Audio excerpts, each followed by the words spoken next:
নমস্কার। সাহিত্যের মণিমাণিক্যগুলি অনুষ্ঠানে গল্প বলার কথক ঠাকুর অডিও বুক ইউটিউব চ্যানেলে আজ শোনাব আমাদের প্রাণের লেখক বিভূতিভূষণ বন্দ্যোপাধ্যায় রচিত উপন্যাস ইছামতি ১০ম পর্ব।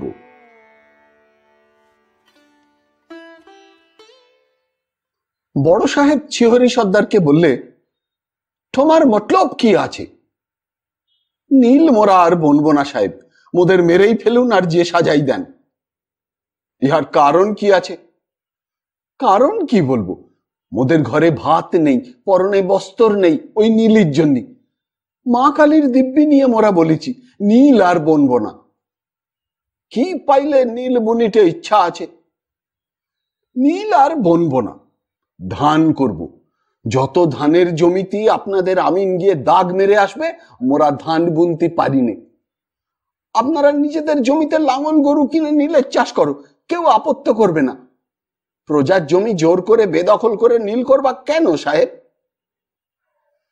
তোমারে ৫০০ টাকা বকশিস দিব, তুমি নীল বুনিতে বাধা দিও না, প্রজা হাট করিয়া দাও। মাফ করবেন সাহেব, মোর একার কথায় কিছু হবে না। মুই আপনারে বলছি শুনুন, ভবানীপুর, নাটা বেড়ে, হুদোমানিক কলির নীলকুঠির রেতরা জোট পেকিয়েছে। হাওয়া এসেছে পূব দেশ থেকে আর দক্ষিণ থেকে। বড় সাহেব এ সমস্ত সংবাদ জানেন। সেদিনকার সেই অভিযানের পর তাই তিনি আজ ছিহরি সর্দারকে কুঠিতে ডেকেছিলেন অনেক কিছু আশ্বাস দিয়ে। ছিহরি এরকম বেঁকে দাঁড়াবে তা বড় সাহেব ভাবেননি। তবু বললেন, তুমি আমার কাছে চলিয়া আসিবে, চেষ্টা করিয়া দেখো, অনেক টাকা পাইবে। কাছারিতে চাকুরি করিতে চাও? না সাহেব, মোরা সাত পুরুষ কখনো চাকরি করিনি। আর আপনাদের একটা কথা বলি সাহেব, মুই একা এ ঝড় সামলাতে পারবো না। জেলা জুড়ে ঝড় উঠেছে, একা ছিহরি সর্দার কি করবে? আপনি বুঝে দেখো সাহেব, একা মোরে দোষ দিও না। মুই কুঠির অনেক নুন খেয়েছি, তাই সব কথা খুলে বললাম। ডেভিড সাহেবকে ডেকে বড় সাহেব বললে, I say, David, this man swims in shallow water.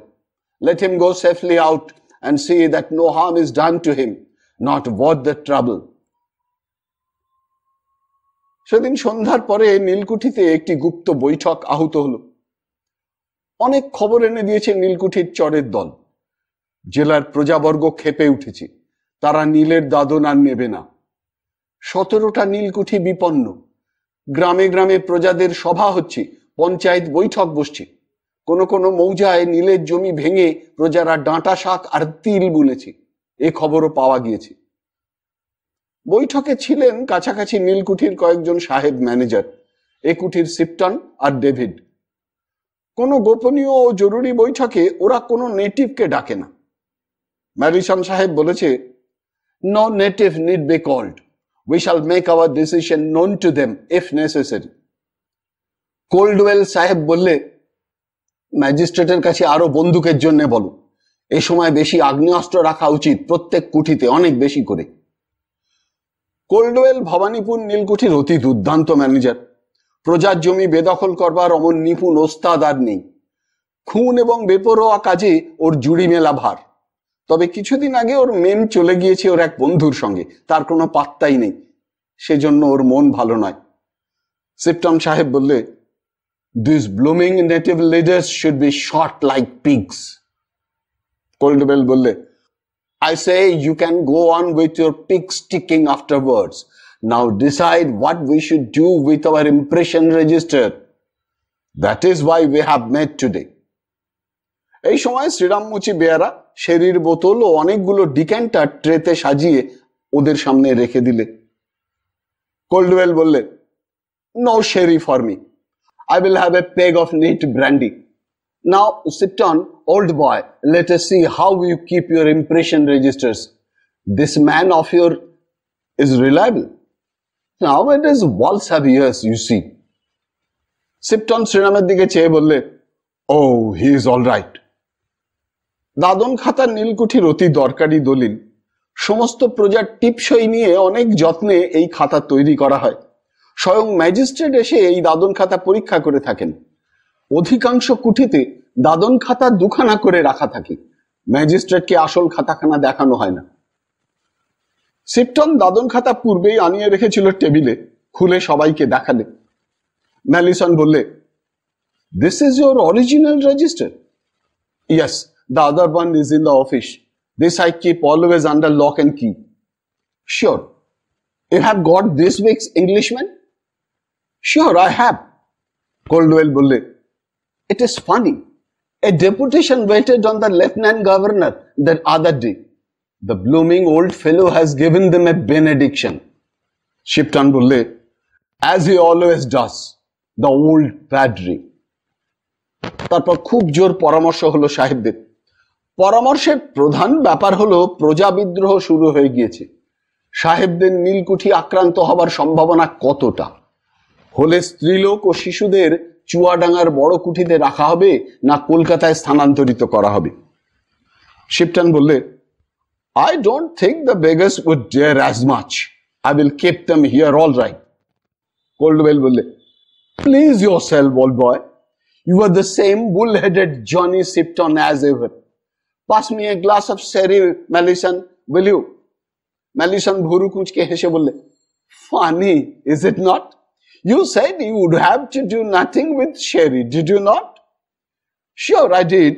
I was spilling out of sorts with the worries and troubles and also with a long ride through drenching rain." "বেয়ারা, ইধারে আইসো, লেবো আনিতে পারিবে?"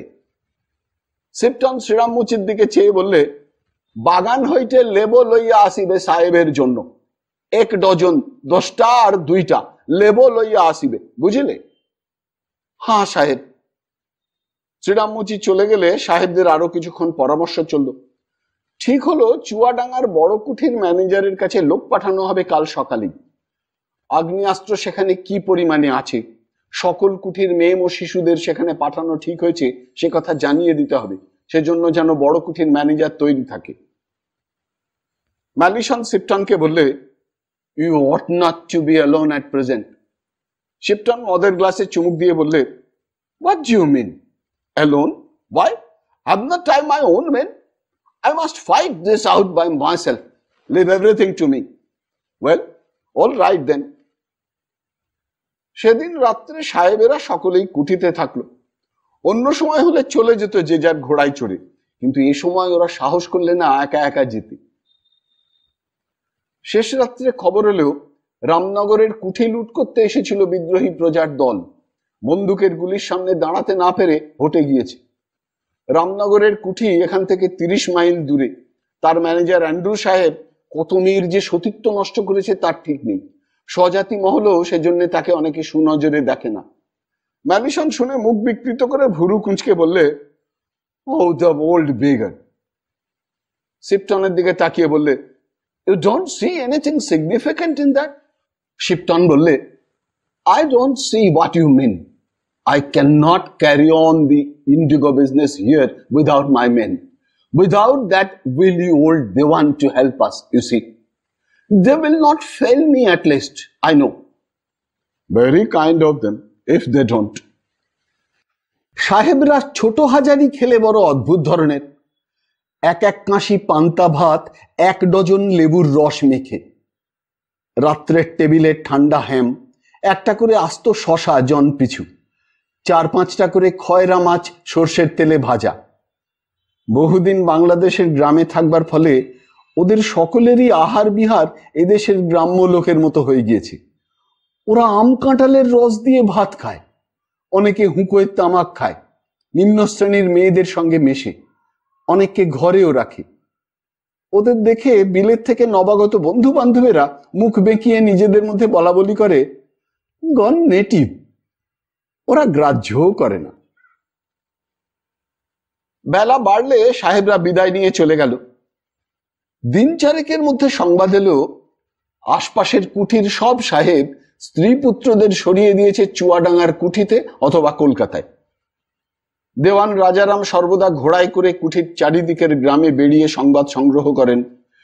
তিনি একদিন সন্ধান পেলেন আজ 7খানা গ্রামের লোক একত্র হয়ে নীলকুঠি লুট করতে আসবে গভীর রাত্রে। খবরটা তাকে দিলে নবু গাজী। একসময় সে বড় সাহেবের কাছ থেকে সুবিচার পেয়েছিল, সেটা সে বড় মনে রেখেছিল। বললে, দেওয়ান বাবু, আর যে সাহেবের যা খুশি হোক গে, এ সাহেব লোকটা মন্দ নয়, এর কিছু না হয়। দেওয়ান সাহেবদের বলে লোকজন তৈরি করে রাখলেন। দুই সাহেব বন্দুক নিয়ে এগিয়ে দাঁড়িয়ে রইল। থানায় কোনো সংবাদ দিতে বড় সাহেবের হুকুম ছিল না, সুতরাং পুলিশ আসেনি। রাত 10টার পরে ইছামতির ধারের পথে একটা হল্লা উঠল। সাহেবরা বন্দুকের ফাঁকা আওয়াজ করল। দেওয়ান রাজারাম দাঁড়িয়েছিলেন বালাখানা ও সমাধিস্থানের মাঝখানে ঝাউ গাছের শ্রেণীর অন্ধকারী। সঙ্গে ছিল সরকি হাতে রসিক মল্লিক ও তার দলবল। রসিক মল্লিক বললে, দোহাই দেওয়ান মশাই, এবার আমার একটু দেখতে দেন, ওদের একটু সাম্বপনা করি। ওদের চুলকুনি মাঠও যদি না করি এবার, তবে মোর বাবার নাম তীরভঙ্গ মল্লিক নয়। ধর বেটা, থাম, কতগুলো মানুষ খুন হলেই কি হয়? অন্য জায়গায় হলে চলতো, এই যে কুঠির বুকির উপর পুলিশ এসে তদন্ত করলে তখন মুশকিল। লাশ রাতারাতি গুম করে ফেলে দেবানি, সে ভারটা মোর ওপর দেবেন দেওয়ান মশাই। আচ্ছা থাম, এখন যখন হুকুম দেব তার আগে সরকি চালাবি না। দিব্যি জ্যোৎস্না রাত। রাজারামের মনে কেমন একটা অদ্ভুত ভাব, যা কখনো তার হয় না। ঝাউ গাছের ডালের ফাঁক দিয়ে জ্যোৎস্না এসে পড়েছে মাটির রাস্তার বুকে। তিলু বিলু নীলুর বিয়ে দিয়েছেন, ভাগ্নের মুখ দেখেছেন, জীবনের সব দায়িত্ব শেষ করেছেন। আজ যদি এই দাঙ্গায় এ পথের উপর তার দেহ সড়কিবিদ্ধ হয়ে লুটিয়ে পড়ে, কোনো অপূর্ণ স্বাদ থাকবে তার মনে? কিছু না। জগদম্বার ব্যবস্থা তিনি যথেষ্ট করেছেন। তালুক, বিষয়, ধানি জমি যা আছে, একটা বড় সংসার চলে। জমিদারির আয় বছরে তার 300-400 টাকা হবে। রাজার হাল, নির্ভাবনায় মরতে পারবেন তিনি। সাহেবদের এতটুকু বিপদ আসতে দেবেন না। অনেক দিনের নুন খেয়েছেন। বললেন, রসিক বেটা তৈরি থাক, তবে খুনটা বুঝলি নে যখন গায়ের ওপর এসে পড়বে। ঝাউতলার অন্ধকার ও জ্যোৎস্নার জালবুনুনি পথে অনেক লোকের একটা দল এগিয়ে আসছে। ওদের হাতে মশাল, সরকি ও লাঠিও দেখা যাচ্ছে। রসিক হাঁকার দিয়ে বললে, এগিয়ে আয় বেটারা, সামনে এগিয়ে আয়, তোদের ভুঁড়ি ফাঁসাই। কতগুলো লোক এগিয়ে এসে বললে, কেডা? রসিক দাদা? দাদা না, তোদের বাবা। অমন কথা বলতি নেই, ছি, এগিয়ে এসো দাদা। রসিককে হঠাৎ দেওয়ান রাজারা আমার পাশে দেখতে পেলেন না। ইতিমধ্যে সে কখন অদৃশ্য হয়ে কোথায় মিলিয়ে গেল, আধো জ্যোৎস্না আধো অন্ধকারে। অল্পক্ষণ পরে দেখলেন সামনের দল ছত্রভঙ্গ হয়ে এদিক ওদিক ছুটছে, আর ওদের মাঝখানে চরকির মতো কি একটা ঘুরে ঘুরে পাক খাচ্ছে। কিসের একটা ফলকে 2-4 বার চকচকে জ্যোৎস্না খেলে গেল। কি ব্যাপার? রসিক মল্লিক নাকি? ইস, করে কি?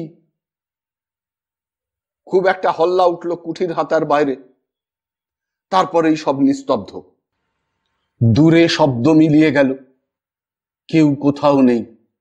সাহেবদের ঘোড়ার শব্দ একবার যেন রাজারাম শুনলেন বালাখানার উত্তরের পথে। এগিয়ে গেলেন রাজারাম। ঝাউতলার পথে এখানে ওখানে লোক কি ঘাপটি মেরে আছে নাকি? না, ওগুলো কি? মানুষ মরে পড়ে আছে।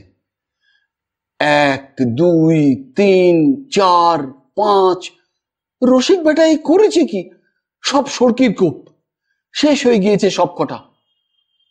ও রসিক, রসিক! রাজারামের মাথা ঝিমঝিম করে উঠল। হাঙ্গামা বাঁধিয়ে গিয়েছে রসিক মল্লিক।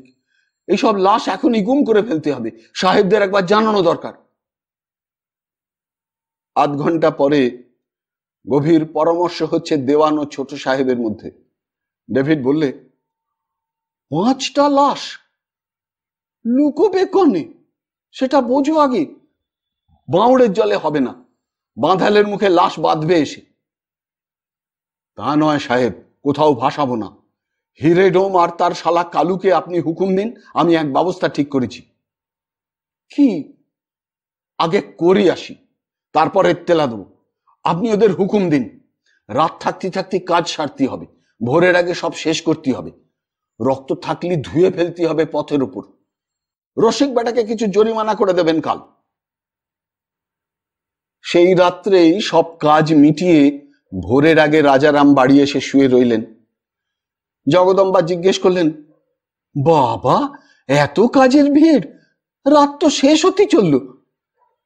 রাজারাম বললেন, হিসেব নিকেশের কাজ চলছে কিনা, খাতাপত্তরের ব্যাপার, এ কি সহজে মেটে? ভবানী বাড়ুজ্যে খোকাকে নিয়ে পাড়ায় মাছ খুঁজতে বার হয়েছিলেন। খোকা বেশ সুন্দর, ফুটফুটে দেখতে, অনেক কথা বলে, বেশ টট্টরে। ভবানী খোকাকে বললেন, ও খোকন, মাছ খাবি? খোকা ঘাড় নেড়ে বলে, মাছ, মাছ, মাছ। আরো কিছুদের এগিয়ে গিয়ে দেখলেন যদু জেলে মাছ নিয়ে আসছে। যদু তাকে দেখে প্রণাম করে বললে, মাছ নেবেন গা? কি মাছ? একটা ভেটকি মাছ আছে, সের 1.5 হবে। কত দাম দেবো? 3 আনা দেবেন। বড় বেশি হয়ে গেল। যদু জেলে কাঁধ থেকে বটেখানা নামিয়ে বললে, বাবু, বাজারটা কি পড়েছে ভেবে দেখুন দেখি। ছেলেবেলায় আউশ চালের পালি ছিল 2 পয়সা, তার থেকে উঠলো 1 আনা, এখন 6 পয়সা। মোর সংসারে 6টি প্রাণী খেতি, 1 কাঠা চালের কম একবেলা হয় না। 2 বেলা 3 আনা চালেরই দাম যদি দিই, তবে নুন, তেল, তরকারি, কাপড়, কবিরাজ, এসোজন বসোজন কোত্থেকে করি? সংসার আর চালাবার জো নেই জামাই ঠাকুর, আমাদের মতো গরিব লোকের আর চলবে না। ভবানী বাড়ুজ্যে বিরক্তি না করে মাছটা হাতে নিয়ে ফিরলেন বাড়ির দিকে। বিলু ও নীলু ছুটে এলো। বিলু স্বামীর হাত থেকে মাছটা ছিনিয়ে নিয়ে বললে, কি মাছ, ভেটকি না চিতল? বাহ! নীলু বললে, চমৎকার মাছটা। ও খোকা, মাছ খাবি? আয় আমার কোলে। খোকা বাবার কোলেই এঁটে রইল, বললে, বাবা, বাবা।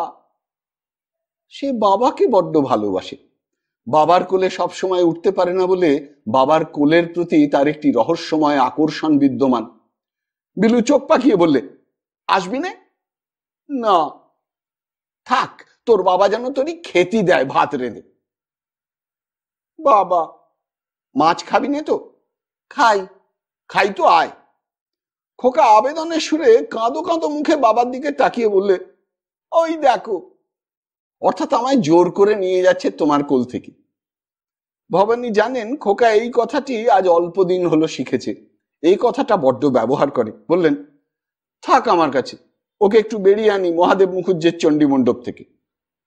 নীলু বললে, মাছটার কি করব বলে যান। যা হয় করু।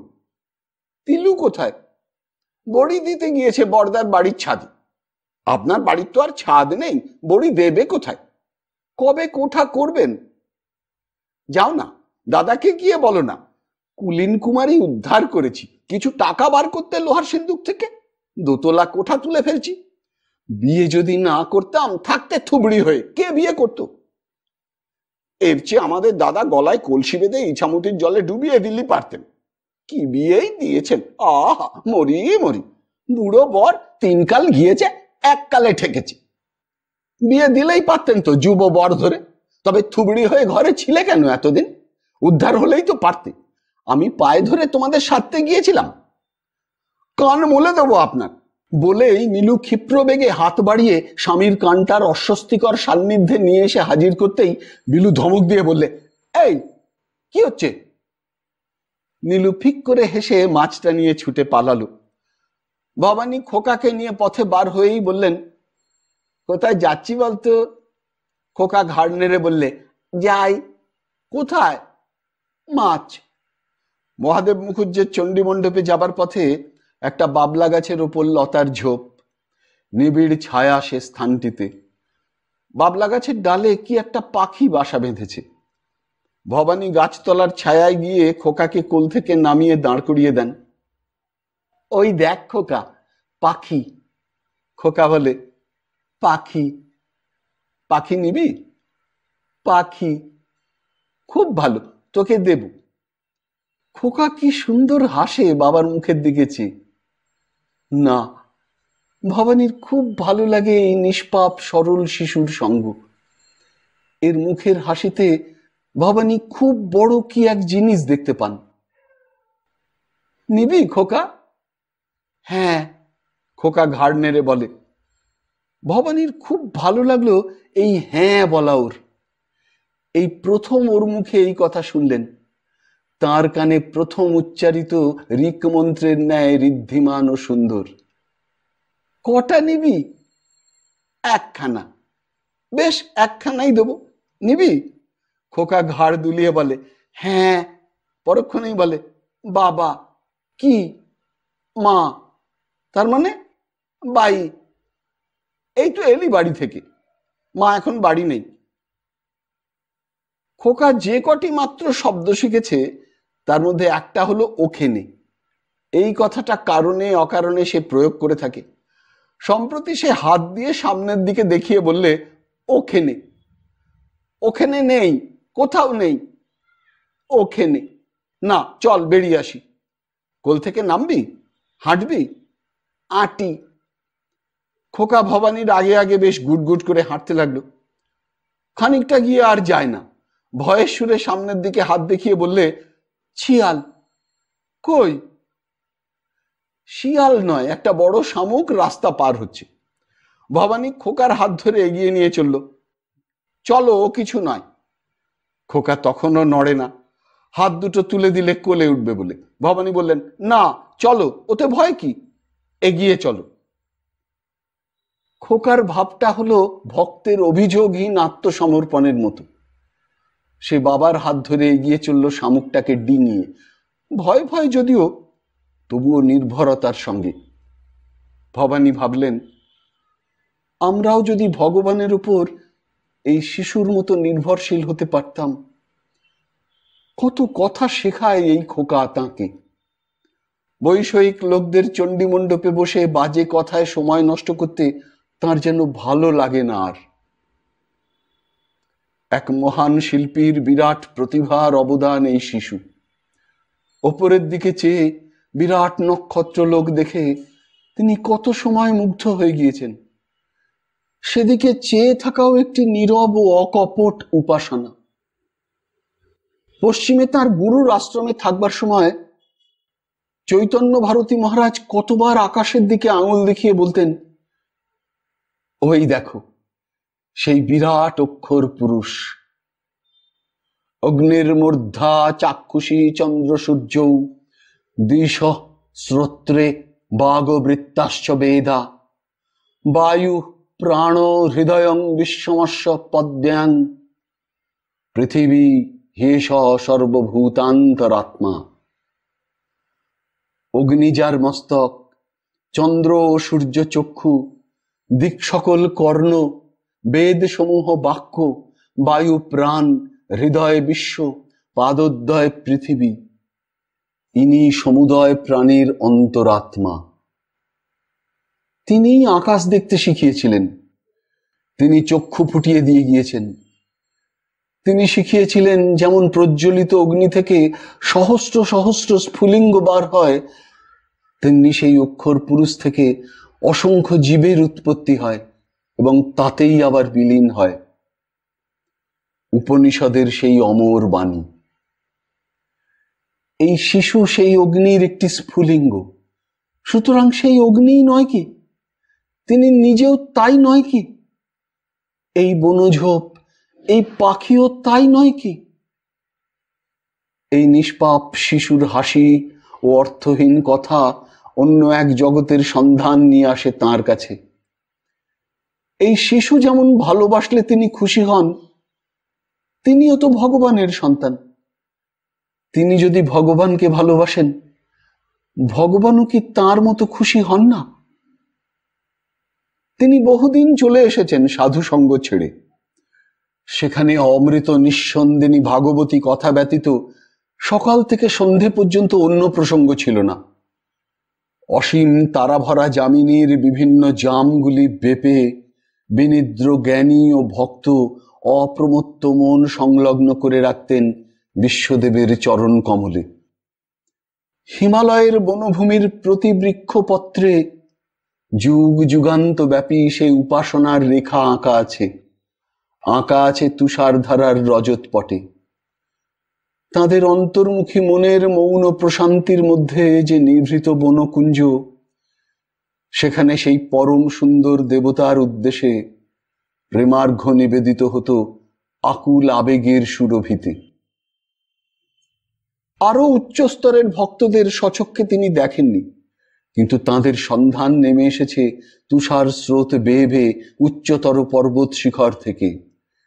সে গম্ভীর সাধন গুহার গহনে রথনাভির মতো অবিচলিত সংযমাত্মা সকল অবিদ্যা গ্রন্থে ছিন্ন করেছেন জ্ঞানের শক্তিতে, প্রেমের শক্তিতে। ভবানী বারুদ যে বিশ্বাস করেন তাঁরা আছেন, তিনি সাধুদের মুখে শুনেছেন। তাঁরা আছেন বলেই এই জুয়াচুরি, শঠতা, মিথ্যাচার, অর্থাসক্তি ভরা পৃথিবীতে আজও পাপ পুণ্যের জ্ঞান আছে, ভগবানের নাম বজায় আছে, চাঁদ ওঠে, তারা ফোটে, বনকুসুমের গন্ধে অন্ধকার সুবাসিত হয়। এসব পাড়াগাঁয়ে এসে তিনি দেখছেন সবাই জমি জমা, টাকা, খাজনা, প্রজাপীড়ন, পরচর্চা নিয়েই ব্যস্ত। কেউ কখনো ভগবানের কথা তাকে জিজ্ঞেসও করে না, কেউ কোনোদিনও সৎপ্রসঙ্গের অবতারণাও করে না। ভগবান সম্বন্ধে এরা একেবারে অজ্ঞ। একটা আজগুবি অবাস্তব বস্তুকে ভগবানের সিংহাসনে বসিয়ে পুজো করে কিংবা ভয়ে কাঁপে, কেবলই হাত বাড়িয়ে প্রার্থনা করে, এ দাও, ও দাও, সেই পরম দেবতার মহান সত্তার কাছে। তার অবিচল করুণাকে জানবার চেষ্টাও করে না কোনোদিনও। কার বউ কবে ঘোমটা খুলে পথ দিয়ে চলেছে, কোন ষোড়শী মেয়ে কার সঙ্গে নিভৃতে কথা বলেছে, এই সব ওদের আলোচনা। এমন একটা ভালো লোক নেই যার সঙ্গে বসে দুটো কথা বলা যায়। কেবল রামকানাই কবিরাজ আর বটতলার সেই সন্ন্যাসিনী ছাড়া। ওদের সঙ্গে ভগবানের কথা বলে সুখ পাওয়া যায়, ওরা তা শুনতেও ভালোবাসে। আর কেউ না এ গ্রামে কখনো কোনো দেশ দেখেনি কূপমণ্ডকের দর্শন ও জীবনবাদ কি সুন্দরভাবে প্রতিফলিত হয়েছে এদের হাবভাবে, আচরণে, চিন্তায়, কার্যে। এই শিশুর সঙ্গ ওদের চেয়ে কত ভালো, এই মিথ্যা বলতে জানে না, বিষয়ের প্রসঙ্গ ওঠাবে না, পরনিন্দা পরচর্চা এর নেই। একটি সরল ও অকপট আত্মা ক্ষুদ্র দেহের মধ্যে সে সবে মাত্র ঢুকেছে কোন অনন্ত লোক থেকে। পৃথিবীর কলুষ এখনো যাকে স্পর্শ করেনি। কত দুর্লভ এদের সঙ্গ, সাধারণ লোকে কি জানে। রাস্তার দুদিকে বেশ বনঝোপ, শিশু গুটগুট করে দিব্যি হেঁটে চলেছে। এক জায়গায় আকাশের দিকে চেয়ে কি একটা বললে আপনার মনে। ভবানী বললেন, কি রে খোকা, কি বলছিস? আচিনি। কি আসেনি রে, কি আসবে? চাঁদ। চাঁদ এখন কি আসে বাবা, সে আসবে সেই রাত্রিরে, চলো। খোকা ভয়ের সুরে বললে, শিয়াল। না, কোনো ভয় নেই, শেয়াল নেই। ও বাবা, কি? মা। চলে যাব, মা এখন বাড়ি নেই, আসুক, আমরা যেখানে যাচ্ছি সেখানে কি খাবি রে? মুকি। বেশ চলো। কি খাবি? মুকি। মহাদেব মুখুজ্জের চণ্ডী মণ্ডপে অনেক লোক জুটেছে। ভবানীকে দেখে ফণী চক্রবর্তী বলে উঠলেন, আরে এসো বাবাজি, সকালবেলায় জি খোকনকে নিয়ে বেরিয়েছ বুঝি? এক হাত পাশা খেলা যাক, এসো। ভবানী হাসতে হাসতে বললেন, বেশিক্ষণ বসবো না কাকা। আচ্ছা, খেলি এক হাত। খোকা বড্ড দুষ্টুমি করবে যে, ও কি খেলতে দেবে? মহাদেব মুখুজ্জে বললেন, খোকাকে বাড়ির মধ্যে পাঠিয়ে দিচ্ছি, দাঁড়াও। ও মুংলি, মুংলি।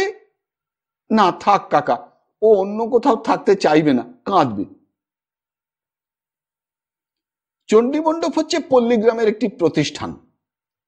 এখানেই সকাল থেকে সন্ধে পর্যন্ত নিষ্কর্মা ব্রহ্মোত্তর বৃত্তিভোগী মূর্খ ব্রাহ্মণের দল জুটে কেবল তামাক পোড়ায় আর দাবা, পাশা, তাসের প্রচলন এসব পাড়াগাঁয়ে আদৌ নেই। ওটা বিলিতি খেলা বলে গণ্য, তো সেই সব চালে। প্রত্যেক গৃহস্থের একটা করে চণ্ডী মণ্ডপ আছে, সকাল থেকে সেখানে আড্ডা বসে। তবে সম্পন্ন গৃহস্থের চণ্ডী মণ্ডপে আড্ডা জোর বসে থাকে, কারণ সারা দিনে অন্তত আধশের তামাক জোগাবার ক্ষমতা সব গৃহস্থের নেই। গ্রামের মধ্যে চন্দ্র চাটুর্যে, ফণী চক্রবর্তী ও মহাদেব মুখুজ্জের চণ্ডী মণ্ডপই প্রথম শ্রেণীর প্রতিষ্ঠান। রাজারাম রায় যদিও সম্পন্ন গৃহস্থ, তিনি নীলকুঠির কাজে অধিকাংশ সময়ই বাড়ির বাইরে থাকেন বলে তার চণ্ডী মণ্ডপে আড্ডা বসে না। এরা সারাদিন এখানে বসে শুধু গল্প করে ও পাশা দাবা খেলে। জীবন সংগ্রাম এদের অজ্ঞাত। ব্রহ্মোত্তর জমিতে বছরের ধান হয়, প্রজাদের কাছ থেকে কিছু খাজনা মেলে, আম কাঁঠালের বাগান আছে, লাউ কুমড়োর মাচা আছে। আজ মাছ ধারে কিনে গ্রামের জেলেদের কাছে 2 মাস পরে দাম দেওয়াই বিধি, সুতরাং ভাবনা কিসের। গ্রাম্য কলু ধারে তেল দিয়ে যায় বাখারির গায়ে দাগ কেটে, সেই বাখারির দাগ গুনে মাসকাবারির দাম শোধ হয়। এত সহজ ও সুলভ যেখানে জীবনযাত্রা, সেখানে অবকাশ যাপনের এইসব অলস ধারাই লোক বেছে নিয়েছে। আলস্য ও নৈষ্কর্ম থেকে আসে ব্যর্থতা ও পাপ। পল্লী বাংলার জীবনধারার মধ্যে শ্যাওলার দাম আর ঝাঁঝি জমে উঠে জলের স্বচ্ছতা নেই, স্রোতে কলকল্লোল নেই, নেই তার নিজের বক্ষপটে অসীম আকাশের উদার প্রতিচ্ছবি। ভবানী এসব লক্ষ্য করেছেন অনেক দিন থেকেই, এখানে বিবাহ করবার পর থেকেই। তিনি পরিচিত ছিলেন না এমন জীবনের সঙ্গে, জানতেন না বাংলাদেশের পাড়াগাঁয়ের মানুষের জীবনধারাকে। চিরকাল তিনি পাহাড়ে প্রান্তরে জাহ্নবীর স্রোতবেগের সঙ্গে, পাহাড়ি ঝর্ণার প্রাণচঞ্চল গতিবেগের সঙ্গে নিবিড় পরিচয়ের আনন্দে কাল কাটিয়েছেন। পড়ে গিয়েছেন ধরা এখানে এসে বিবাহ করে, বিশেষ করে এই কুপমণ্ডুকদের দলে মিশে। এদের জীবনের কোনো উদ্দেশ্য নেই, অন্ধকারে আবৃত এদের সারাটা জীবন পথ। তার ওদিকে কি আছে কখনো দেখার চেষ্টাও করে না। মহাদেব মুখুজ্জে বললেন, ও খোকন, তোমার নাম কি? খোকা বিস্ময় ও ভয় মিশ্রিত দৃষ্টিতে মহাদেব মুখুজ্জের দিকে বড় বড় চোখ তুলে চাইলে, কোনো কথা বললে না। কি নাম খোকন? খোকন। খোকন, বেশ নাম, বাহ।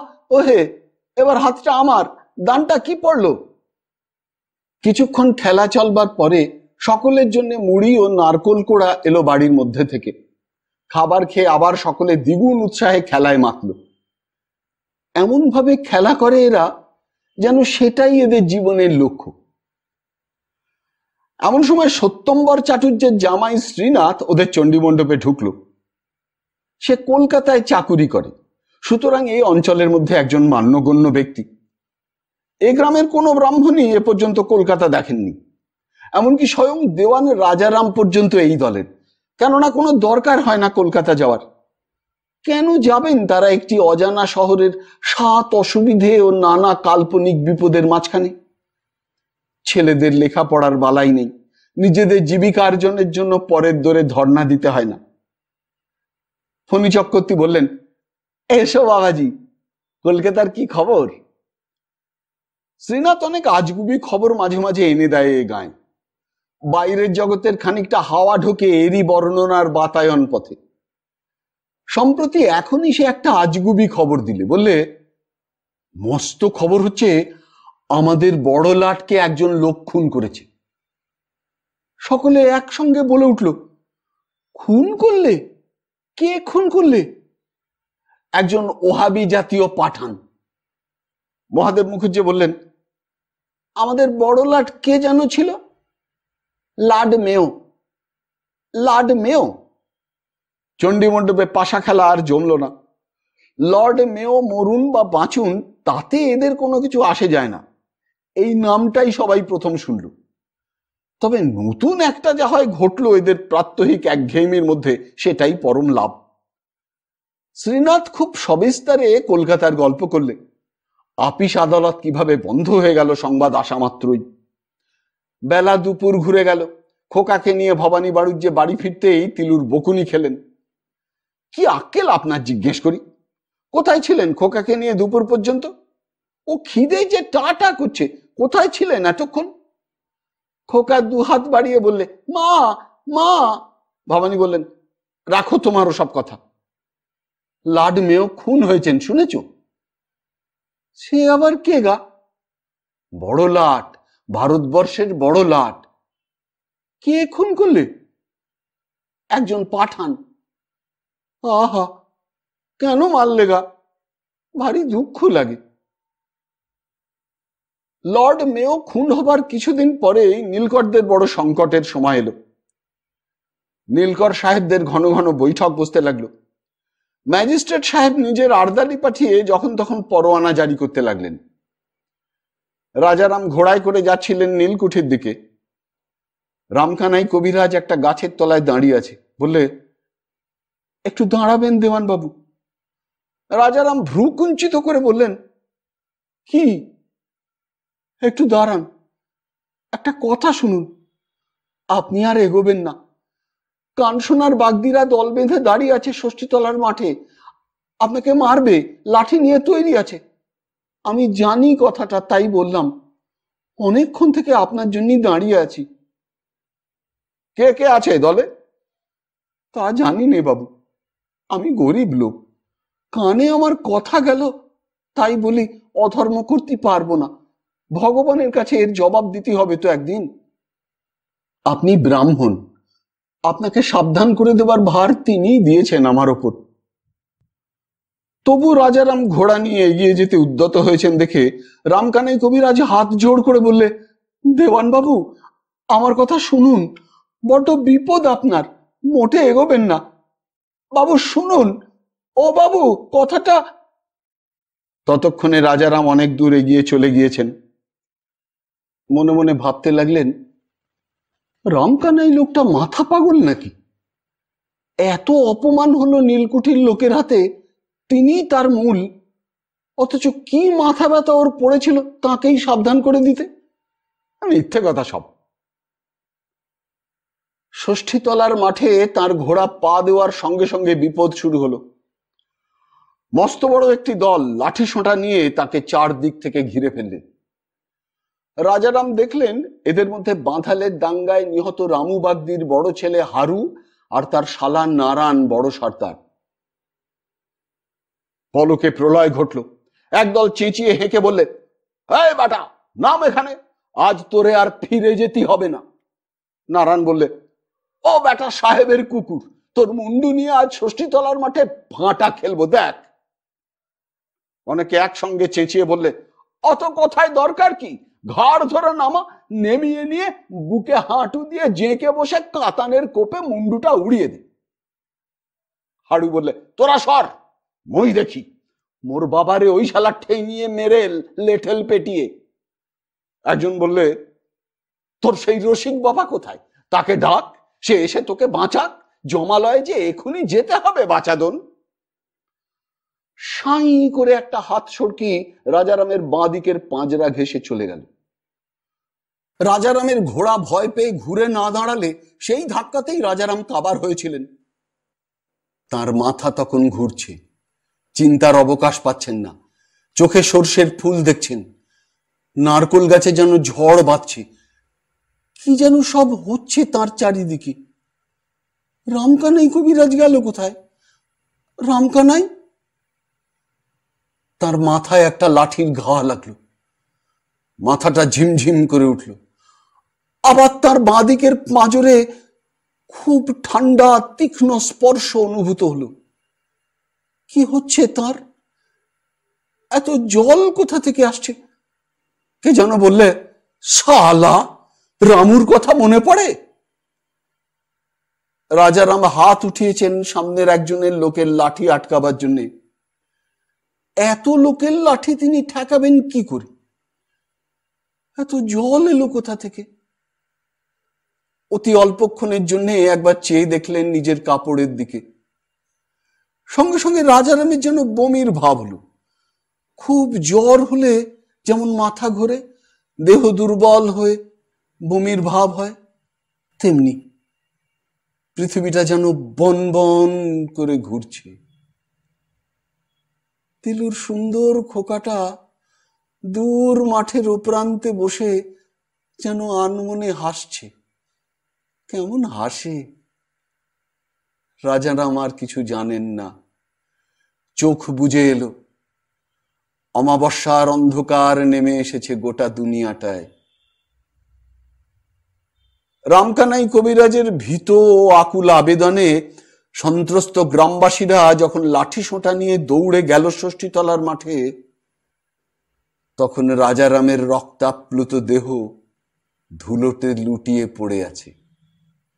দেহে প্রাণ নেই।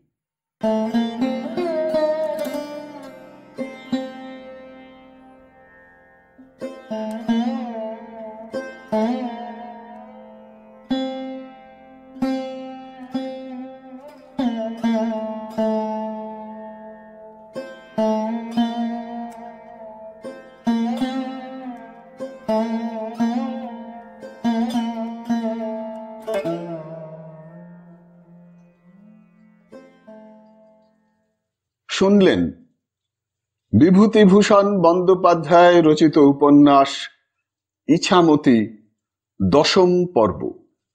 যদি এই অনুষ্ঠানটি আপনার ভালো লেগে থাকে তবে অবশ্যই একটি লাইক দিয়ে আমায় উৎসাহিত করবেন। যারা এখনো আমার এই চ্যানেলটিকে সাবস্ক্রাইব করেননি তারা অনুগ্রহ করে সাবস্ক্রাইব বোতামটি টিপে আমার এই চ্যানেলটিকে সাবস্ক্রাইব করে নেবেন এবং ভিডিওর কমেন্ট বক্সে আপনার মূল্যবান মতামত জানিয়ে চ্যানেলটিকে আরও এগিয়ে নিয়ে যেতে আমায় সাহায্য করবেন। ভালো থাকুন, পাশে থাকুন, সুস্থ থাকুন আর শুনতে থাকুন সাহিত্যের মণিমাণিক্যগুলি অনুষ্ঠানটি। নমস্কার।